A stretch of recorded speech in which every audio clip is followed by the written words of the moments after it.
Sunday, everyone. Welcome to our show. This is Our Issues Birmingham. Today's guest is Nick Sellers. Nick, you're the chief cook and bottle washer of the World Games 2022 this year. Welcome to our show. Thank you, Tommy. I'm really happy to be a part of it. Appreciate you having me on the show. So you're the director of the games? Is that what you are? Yeah, that's right. Some would call me the omnipotent ruler of the break room on some days, but most days I serve as the CEO of World Games 2022. It's a heck of a group, about 30 right now of our teammates, and some are on loan from corporations like Alabama Power and Regions and Altec and others. Some are direct employees, and then some are part of an amalgamation of different firms in town that are all coming together to put together this once-in-a-lifetime event for our city and state. Now, due to COVID, of course, the games had to be delayed a year, right? Or was that 2 years? That's right. Yeah, Just 1 year? The initial bid was many years ago. The city of Birmingham, through the leadership of Edgar Weldon and then Mayor William Bell and Alabama Power and others, Scott Myers, who is the executive director of the Sports Hall of Fame, made the bid, competed against Russia and Peru as other finalists to land the World Games, and the city won. And so it was supposed to be this summer, July of 2021. The World Games has always followed the Summer Olympics because it is a fully recognized partner of the IOC, the International Olympic Committee.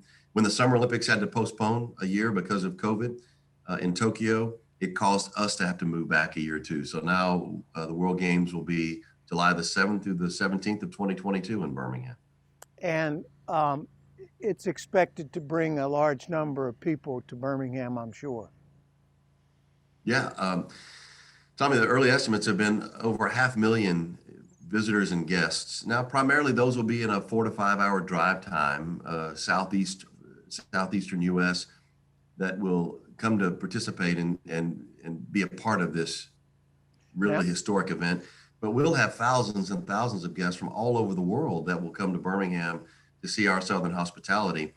Over 100 countries compete in the World Games, 3,600 world-class athletes. These are the best athletes in the world at their sports, and over 1,000 credentialed media from all over the world that'll tell this story about this new, beautiful, new medical capital of the South that we have in Birmingham. Now, I know this is not all you do. It may be all you do right now, but you're connected with Southern Company. Isn't that correct? Isn't that isn't that what your quote real job is? Yes, that's correct. I'm on loan from Alabama Power. I'm very grateful that they've given me this opportunity to be a part of something historic and very special for the community. But I've served Alabama Power and Southern Company as part of a great group of employees for almost 20 years now, and been all over the state with them, and have really enjoyed it. There are other sponsors, too many probably to name, but I did notice the NFL was involved. Of course, you mentioned Regions Bank, I think, a number of other places. Now, these events that are going to take place are going to take place all over the city. So I know the new stadium, protective stadium that's being built, not complete yet, is one venue. Crossplex is a venue. Is Legion Field in there? It is, yeah. In fact, before we postponed the games to 2022, Legion Field was going to play host to opening and closing ceremonies. But when we postponed it to 2022, one of the upshots, one of the benefits, was Protective Stadium will be online. The BJCC will be fully renovated and look fantastic with a brand new facelift. Uptown will be in full motion. Even the new Caraway development will be well underway. And so there are some silver linings in the postponement to 2022. There's a lot, and we'll talk about that, I know, today. But we made a commitment to the city when we moved it to 2022 that Legion Field, the old gray lady, would still be intimately involved in the games. And what helped us, you mentioned a very important sponsor, was when the NFL came online. It's an interesting story that I'll tell you about. A gentleman named Izell Reese, who played at UAB, was one of the first guys ever to be drafted out of UAB to play in the NFL. And he owns a company that runs NFL flag in 8 countries for the National Football League. And ultimately, the NFL wants to see flag football become an Olympic sport, men's and women's. And they made a pitch to us. We took it to the IWGA and ultimately the IOC as part of a review. And they were approved as an invitational sport, flag football, men's and women's, to the World Games, which we think is going to be huge. They will compete at Legion Field. And that gave us the opportunity, and it's 4 or 5 days of competition. And that gave us the opportunity to move opening and closing ceremonies to Protective Stadium. So both will be involved in the World Games. So you mentioned flag football. Gee, I mean, that takes me back to college.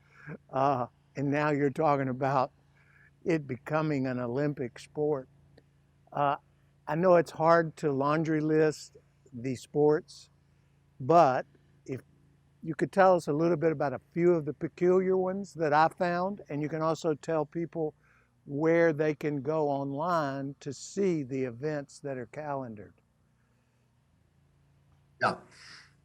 Well, first and foremost, I hope everybody will join us in going online to twg2022.com, where you'll find all of the details about the World Games, their importance for many reasons to this community and to our country right now, and all of the various sports, Tommy, that will compete. There's over 34 sports in roughly 20 plus venues across 10 different clusters in the community. We'll talk about all that.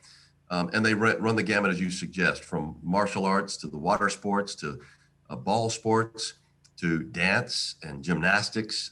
These are all Olympic level athletes, But they're not Olympic caliber, the best in the world. So I look forward to unpacking all that with you and talking about these different sports and what they're going to mean, because there's truly something in it for everyone. We'll get a little more specific about some of the events when we come back from break. This is Our Issues Birmingham. Don't go away. We'll be right back with Nick Sellers.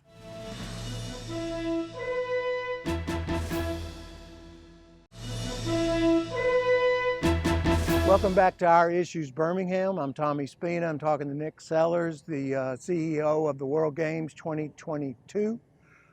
We were talking about, right before break, the different types of events that are a part of the World Games in general. They're odd events. They're not, I mean, there's some that you'd be familiar with, but there are some peculiar things out there. Talk specifically about some of them. You could never laundry list all of them. I mean, I know there's Tommy, sumo wrestling. There are a few that are maybe seem peculiar to us, but they're huge in other countries around the world. Well, that's the thing I noticed. The sports are specific to, say, Denmark. A sport that may be big in Denmark may not be done in this country, or may not be done in Alabama for sure. Right. But we're going to have those kind of activities. But you go ahead. Yeah, no, you're right, and I'll talk about that. In fact, just so that your viewers really understand what we're talking about here, these sports are the next generation sports that will compete in the Summer Olympics. Some are actually going to compete in the Summer Olympics and in the World Games. For instance, women's softball, the same U.S. women's softball team that will compete in Tokyo for a gold medal this summer for the Olympics, probably under a constrained crowd, if they have a crowd at all. That same team will compete in 2022 in July at the Hoover Met in front of a global television audience of over 100 million viewers. Wow. Again, to defend hopefully a gold medal, but they will compete for gold. The same softball team against the best softball countries, women's teams in the world. And it's usually US and Japan that are two of the best teams. So we may see a rematch at the World Games. So you've got sports like that. Men's karate competes in both. There are martial arts events that compete in both. We've got men's and women's sumo. Men's and women's sumo. It's going to be fantastic to watch that competition, by the way.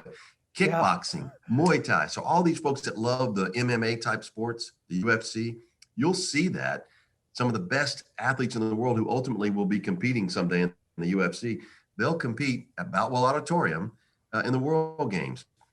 Dance sport. So we're talking right now to the company World of Dance. You've heard of the TV show with J-Lo about being a partner with us on, but some of the best dances in the world, from Latin to salsa, they'll compete for gold medal here on TV, and that's going to be huge. You got sports like lacrosse, Tommy. That's a fast emerging sport, spectator sport. We got so many kids in this area and in the Southeast that are competing in lacrosse. The best players in the world will compete at UAB soccer field for gold medal on global television for the World Game. So there's sports like that. You got water sports, including wakeboarding and water ski jumping at Oak Mountain. Wow. That will compete. It's going to be fantastic, a big show. But then you mentioned some sports that were specific to different countries that might not be as well known here. Well, first we're going to turn Sloss Furnaces into a unbelievable beach competition and essentially sports entertainment and party area. We'll have a sport climbing wall where sport climbing is part of the World Games, and that's going to be huge for the outdoor enthusiasts to watch these athletes compete. There's fistball, which is essentially a real high-paced 21st century volleyball that will compete.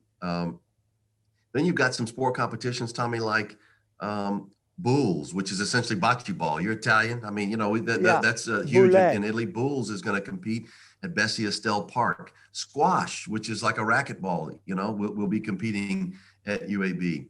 Out at Barber Motorsports Track, we'll have sport competitions, including drone racing. So, you got this whole new young generation that loves this stuff, and it's going to be unbelievable to watch these drones compete and these athletes compete, believe it or not, in drone racing. And then canopy piloting. You got to look this up later. Google canopy piloting.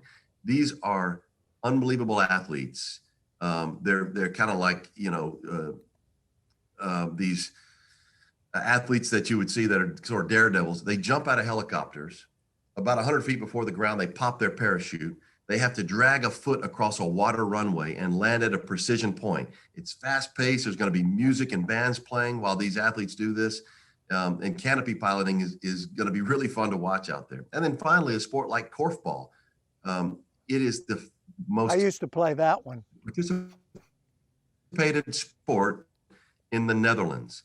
It's the largest team sport in the Netherlands, korfball, and it's a co-ed sport. And I still have my korfball it's like basketball with a Nerf soccer ball. And they compete on 11-foot goal. And then here's something interesting, Tommy. These World Games in Birmingham, Alabama, there's so many historic storylines. One of them is this will be, hard to believe, the first international sporting event in the world to have sport competitions for athletes with and without disabilities.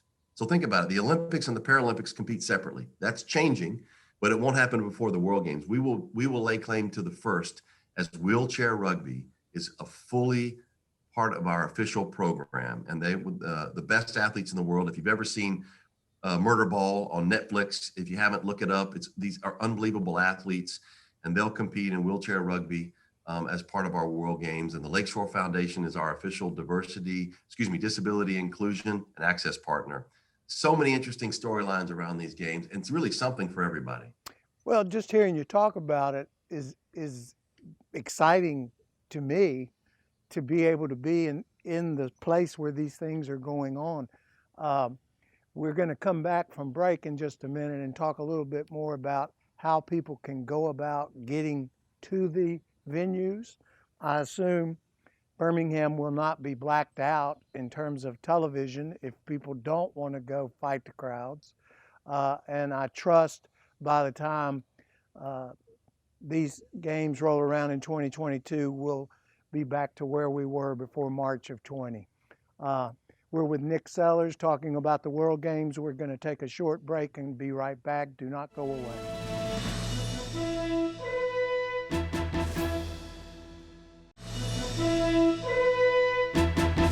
Welcome back to Our Issues Birmingham. I'm talking with Nick Sellers about the World Games. And the World Games just in and of itself has a connotation to me of history, because it just sounds like it's steeped in deeper roots than something happening in Birmingham, Alabama in 2022. What is its history? It's a great point, Tommy. These World Games have been around since 1981. That was when the inaugural World Games happened in Santa Clara, California. And they haven't been back to the U.S. since. It's been all over the world, from Cali, Colombia, Wrocław, Poland last time. And when it leaves here, it goes to a little small city in China called Chengdu, China, with about 20 million people in the metropolitan area.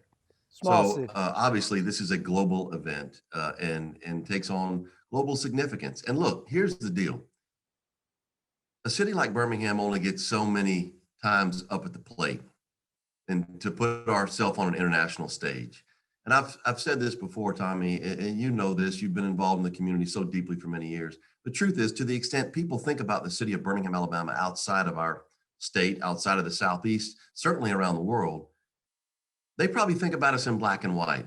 And I just don't mean race. I'm talking about black and white TV. There's old images of Birmingham, and we have to embrace our history. But this is an opportunity to tell a new story. That's why I'm so excited about being involved in these World Games, because we can set a new narrative about this. That's something that you and I both know. Anytime we have friends that come to this city, they usually say the same thing. I had no idea. What a beautiful city. What a What great great food scene. food. What great people. There's so Yeah. much diversity, Everybody's so nice. and this is our chance to tell that story to the world, man. I feel like our city has been like that five-star athlete that does so good in practice, but when you put them under the lights in a game, they get nervous, they get anxious, they're not confident in themselves, and they can't perform. This is our chance to finally get comfortable in our own skin and show the world who we are. And who we are is a dang beautiful new city that is embracing our diversity in our past, but knows where we're going. We don't want to be Atlanta. We're not chasing Atlanta. We're not chasing Nashville. We're trying to be the best Birmingham we can be. And this puts us on a stage to do it.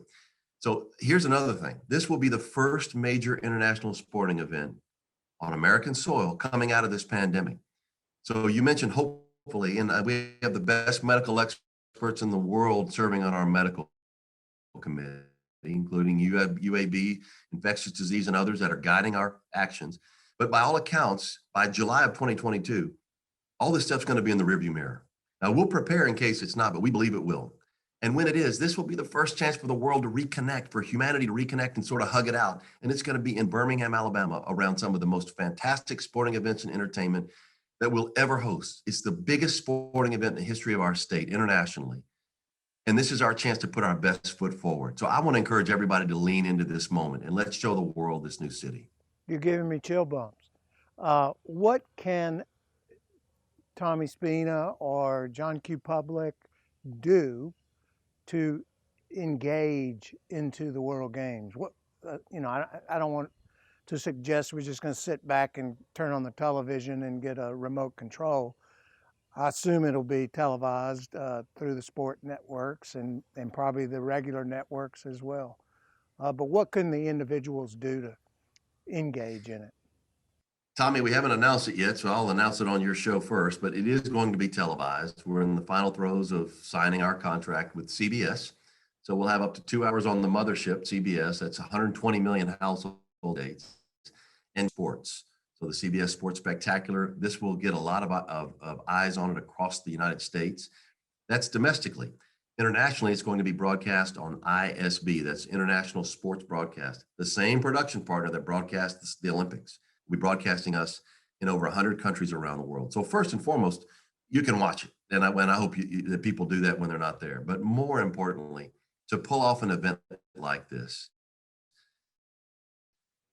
perhaps the largest sports party the city will ever throw, and sets us up for larger and even bigger things in the future.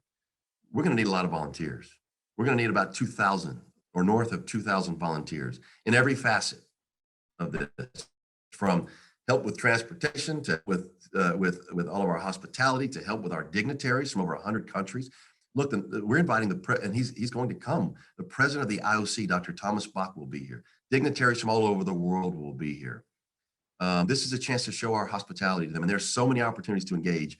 So what we invite everybody to do and ask everybody to do is to lean into this moment with us. Go to the website, twg2022.com, and right there you can click on volunteer. We won't officially open up our volunteer opportunities in terms of the various areas to be specific until July of 2021, this summer. But between now and then, you can sign up, get all your information logged into the system. We'll put you into our database of newsletters and things happening. And then ultimately, you'll be have the first opportunity to get engaged. Not only do you get cool swag that is historic, the once in a lifetime stuff, but you'll have access to the opening and closing ceremonies. And Tommy, we are going to absolutely blow the lid off of Protective Stadium with opening and closing ceremonies. Some of the biggest names you've ever heard of in entertainment will be there performing. Randy Owen is an honorary co-chair, the legendary singer of Band Alabama. Charles Barkley. We will be announcing others in the near future. Very excited about all that. So it's everything you would see in a Super Bowl halftime show and more.